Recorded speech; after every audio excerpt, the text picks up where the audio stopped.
নমস্কার বন্ধুরা, সুমি কিচেনে সবাইকে স্বাগত। আশা করি সবাই ভালো আছো, আমিও ভালো আছি। আজ আমি পোয়া পিঠার রেসিপি নিয়ে এসেছি। রেসিপিটা পুরো দেখার জন্য অনুরোধ করব। আর যদি ভালো লেগে থাকে লাইক কমেন্ট শেয়ার করার অনুরোধ রইল। আর আমার চ্যানেলে নতুন বন্ধু হয়ে থাকলে চ্যানেলটা সাবস্ক্রাইব করে দেবেন। পোয়া পিঠা বানানোর জন্য আমি প্রথম বেটারটা তৈরি করে নেব। তার জন্য আমি নিয়ে নিচ্ছি একটা পাত্রের মধ্যে 1 বাটি পরিমাণ ময়দা আর হাফ বাটি সুজি, আর নিয়ে নিচ্ছি সামান্য একটু বেকিং সোডা, স্বাদ মতন লবণ, আর নিয়ে নিচ্ছি হাফ বাটির একটু বেশি চিনি। এখন আমি সব কিছুকে ভালো করে মিশিয়ে নিচ্ছি। সব কিছুকে ভালো করে মিশিয়ে নেওয়ার পর আমি অল্প অল্প জল দিয়ে একটা বেটার তৈরি করে নেব।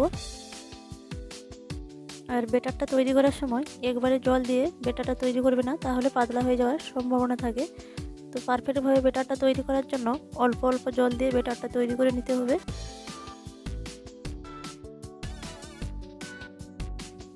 তো আমি অল্প অল্প জল দিয়ে পারফেক্টভাবে বেটারটা তৈরি করে নিয়েছি। আর বেটারটা দেখতেই পাচ্ছ কীরকমভাবে আমি তৈরি করেছি। খুব বেশি পাতলাও করিনি আর খুব বেশি মোটাও না।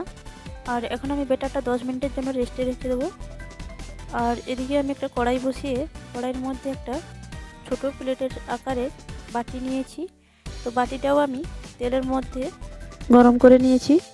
তো আজ আমি পোয়া পিঠাগুলো এই বাটির সাহায্যে বানিয়ে নেব। তো পুরোটা রেসিপি দেখো, আশা করি ভালো লাগবে আর তোমরাও পারফেক্টভাবে বাড়িতে বানিয়ে নিতে পারবে। তো এখন আমি বেটারটা হাতার সাহায্যে নিয়ে অল্প একটু দিয়ে দিলাম বাটিতে।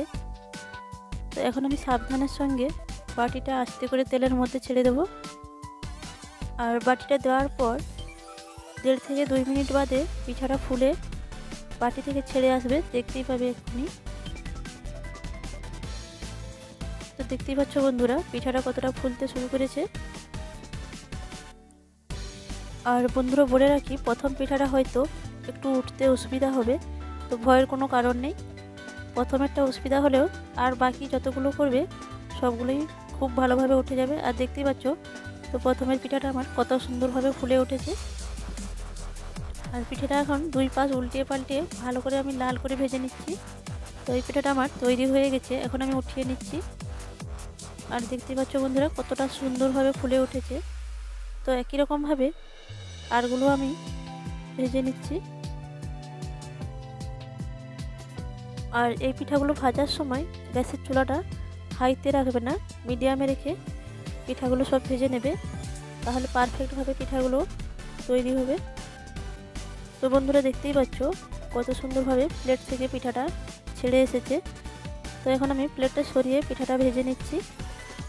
তো পিঠাটা আমার ভাজা হয়ে গেছে, এখন আমি উঠিয়ে নিচ্ছি। তো আরও একটি আমি ভেজে দেখাচ্ছি।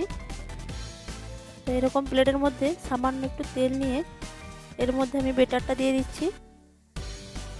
বেটারটা দেওয়ার পর আস্তে করে প্লেটটা আমি ছেড়ে দিচ্ছি।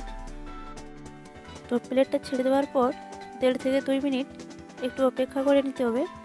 পিঠাটা আপসেই প্লেট থেকে ছেড়ে আসবে আর অনেকটা ফুলে উঠবে।